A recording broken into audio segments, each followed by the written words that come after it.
I'm Atra El-Nashar in Washington. President Trump says he's no longer interested in talking with Russian President Vladimir Putin about ending the war in Ukraine.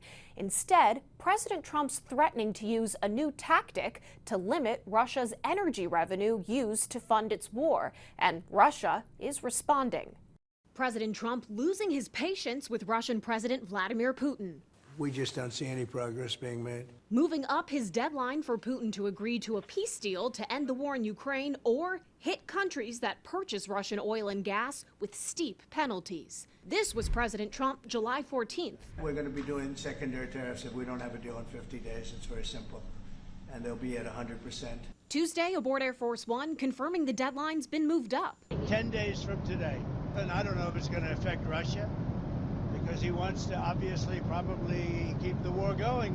When President Trump issued his ultimatum 2 weeks ago, Dmitry Medvedev, former president of Russia, now deputy chair of Russia's Security Council, called it theatrical. When the deadline was shortened, Medvedev said, Trump's playing the ultimatum game with Russia, 50 days or 10. He should remember two things. One, Russia isn't Israel or even Iran. Two, each new ultimatum is a threat and a step towards war.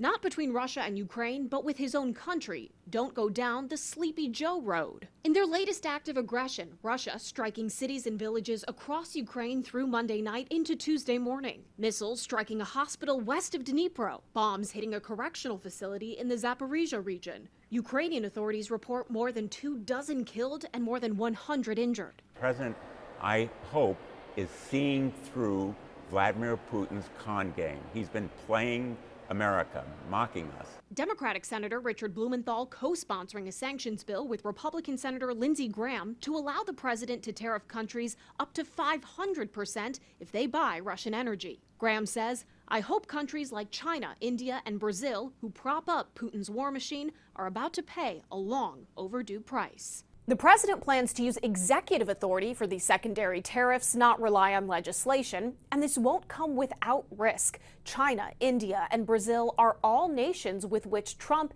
is trying to negotiate trade deals. In Washington, I'm Atra El-Nashar.